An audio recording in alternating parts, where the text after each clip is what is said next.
അയിമേൽ കുറെ ആള് അതിനേക്കാൾ ഇപ്പം വലിയ സങ്കടം എന്ന് പറഞ്ഞാല് പിന്നെ നിങ്ങളെ ഉസ്താദിന്റെ അംജദീനെ കൊണ്ടാണ് ഇപ്പൊ ഇയാൾ എന്തിനാണ് പഠിച്ചാണ് ഇതിന്റെ പിന്നാലെ ഇങ്ങനെ കൂടി ഇയാള് ബോംബെയിലുള്ള ആളുകളോട് മുഴുവൻ ഇപ്പം പറയുന്നേ പൊന്മൾ ഉസ്താദ് ആ അംജദി ഞാൻ പറഞ്ഞിക്കെന്ന് പറയണ്ട പൊന്മൾ ഉസ്താദ് വരെ അത് ബോധ്യപ്പെട്ടിനെന്ന് അംജദിനോട് നിങ്ങൾ ഉസ്താദ് പറഞ്ഞിട്ടുണ്ട് പോലെ.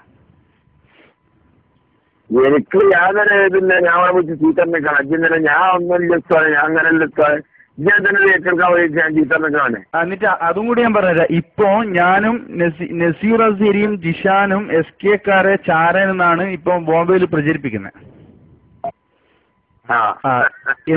എന്നിട്ട് പിന്നെ ഈ വിഷയത്തിൽ സംശയം ചോദിക്കുന്ന ആളുകളോട് ഇപ്പം പറയുന്നത് വെച്ചാൽ പൊന്മോൾ ഉസ്താദ് വരെ അത് പിന്നെ കണ്ട് ബോധ്യപ്പെട്ടതാ, ഇനി അതിൽ കൂടുതൽ എന്താ വേണ്ടതെന്നാണ് ഇപ്പം പ്രചരണം. ഞാൻ കണ്ടിട്ടുമില്ല നോക്ക്, അതിന് പോയിട്ടുമില്ല. എന്നോട് അവിടെയുള്ള വാക്ക ഉസ്താദ് പറഞ്ഞപ്പോ ഞാൻ ഉള്ളോണ്ട് ചിരിച്ചു. കാരണം നമുക്കറിയാലോ ഇതിന്റെ അവസ്ഥ. പിന്നെ ഇയാളെന്തേലും ഇതിന്റെ പിന്നാലെ പോന്നെ.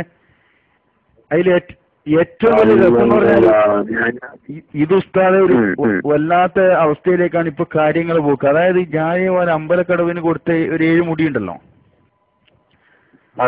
അത് ഇവര് പോലീസ് കേസ് കൊടുത്തിട്ട് തിരിച്ചു വാങ്ങിയിരുന്നു. ആ തിരിച്ച് ഇവര് കിട്ടിയപ്പോ നൗഷാദ് യാസിനെ അടക്കം കുറെ ആളുകൾ അത് പിന്നെ മൗലിദൊക്കെ ചൊല്ലി തലവൽ ബദറുവലൊക്കെ പാടിയിട്ടാണ്. അതൊക്കെ ഞങ്ങളിന്നാള് പറഞ്ഞു, ഞങ്ങളിന്നാള് പിന്നെ ഉസ്താദിന്റെ കൂടിയപ്പോ അതിനെ പറ്റിയൊക്കെ പറഞ്ഞു. എല്ലാം വളരെ റോങ് പരിപാടിയാണ്.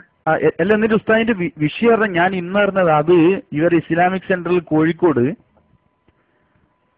അവിടെ അടിച്ചു വാരുന്ന അമ്മു എന്ന് പറയുന്ന ഒരു സ്ത്രീയുടെ മുടിയാ പോലെ ഇവർ ജാലിയൻവാലക്ക് ഇവർ തിരിച്ചു കൊടുത്തത്.